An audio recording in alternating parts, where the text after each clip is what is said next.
I don't like zero-tick farms.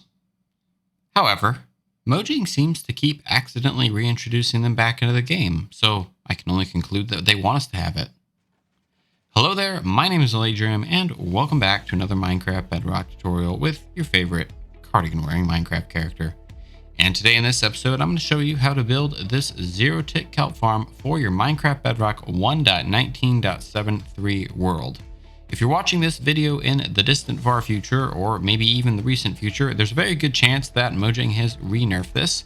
So you should build this farm while you have the opportunity to, because Mojang keeps nerfing this farm and removing its functionality from the game and then accidentally re-adding it.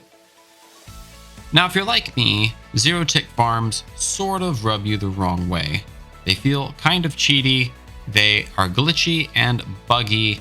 They exploit a game mechanic that Mojang seems to think that shouldn't be in the game, and probably more importantly, Mojang keeps removing them. However, just because I play Minecraft a certain way doesn't mean that you have to play the exact same way. So here in this tutorial, I'm going to show you how to build this zero-tick farm. Now, zero-tick farms hold a very special place in my heart, especially kelp farms, because prior to us having access to dripstone and lava filling up cauldrons that we can scoop up with buckets as an infinite fuel source, we had to use kelp for basically all of our smelting if we wanted to have a mass smelting operation.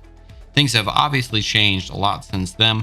However, like I said, this holds a very special place in my heart, and anytime this bug gets reintroduced into Minecraft Bedrock, I usually build it just for nostalgia's sake. However, if you need a good fuel source for your world while you are building up towards having a lava farm, this is a really good way, while it's available, for you to start gathering up those resources and basically having an infinite fuel supply.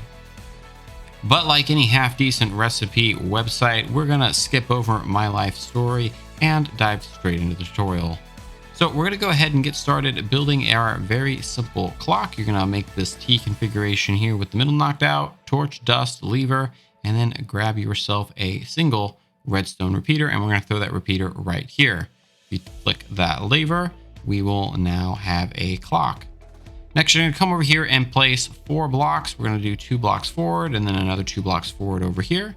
Grab yourself 2 sticky pistons, place them down in that location, 2 blocks in front, and then we are going to wire this up with redstone dust. So 3 blocks here, dust, dust, dust, dust, and dust. These pistons should now extend. Once you have these pistons extended, go ahead and grab yourself 4 pieces of sand, put 2 in front and then 2 on top. And then we are going to encase this contraption in some more blocks. Come over here, we're going to encase this another layer so that we are level with the sand. We're going to do the exact same thing on the lever above it, but we are going to leave this front open as shown here.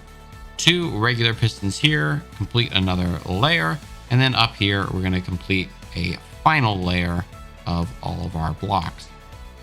Moving down here, we're going to place 4 trap doors right on top of these pistons and then in the block in front of them. And then we're going to come around here to the back and we are going to wire this up with our torches. So block, torch, block on top of that torch, torch on top of the block, block on top of the torch, torch coming out of the block. We're going to place 2 blocks underneath these pistons and then another block on top of the torch, and then dust everywhere else as shown here. You want to make sure that this dust is connected to all of these trapdoors. Next, we're going to come down here and build our collection and smelting system. So go ahead and grab yourself some hoppers and some chests. We're going to come down here to the front. In this little nook that we created, we're going to place a double chest 1 block out in both positions here. Hopper facing into that. Down here on the ground level, we're going to place ourselves 2 of these blocks, 2 of these furnaces. I'm going to place hoppers feeding into them, hoppers feeding in the back of them, and then you can put barrels or really whatever you want so that you can have an infinite smelting supply. Then you're going to come down here to the back and place 2 hoppers faced into these 2 chests right here. So this is our collection system, and this is where all of our kelp is going to go down and then be smelted in for us. Next, we're going to go ahead and place 4 pieces of glass panes in this position directly above the hoppers, then enclose this off with blocks at the top. Come up here to the top, and then you're going to place down 2 pieces of water and waterlog those trapdoors, and then place in some kelp inside of that position right there. And if you have done absolutely everything right, we'll just give this a quick swirl around so you can have a glance and a look-see. We can then come over here to our lever, give it a little flick, and you should see that we now have an infinite supply of kelp coming out of this position right here. Congratulations, you have built your zero-tick kelp farm, and it should now be working.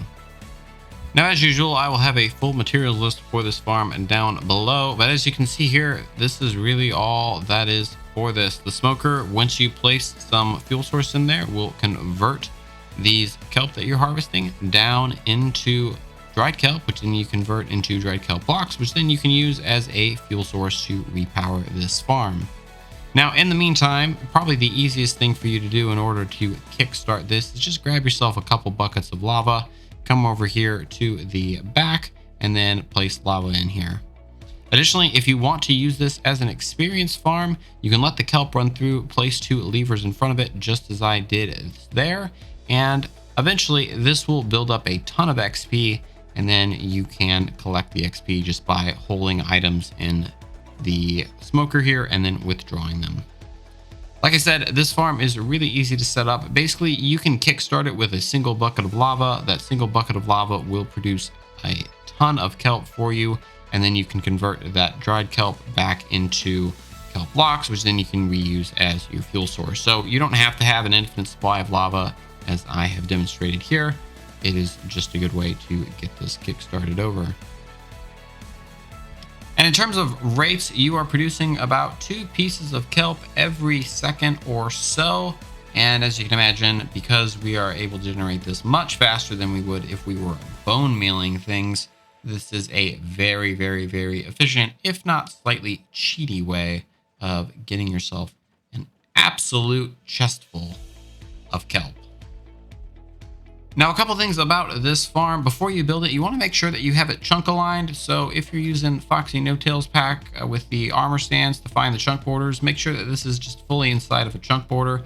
You can use Foxy No Tails armor stand pack, or you can also use the fancy leaves trick, which you can find plenty of tutorials for, in order to get this chunk aligned and sitting inside of an entire chunk.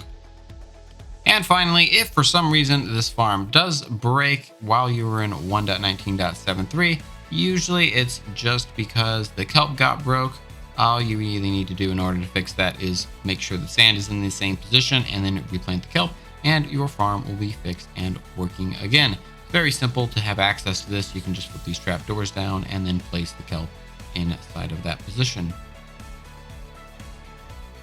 But that's going to be it for me in this episode. If you enjoy this farm, if you like zero-tick kelp farms, make sure you leave this video a like. If you want to see more tutorials and let's plays, please consider subscribing. It really does help the channel, and I always super duper appreciate your viewership and your participation in the comments. Like I said, that's going to be it for me in this episode. Thank you so much for watching, and I'll see you in the next episode. Goodbye.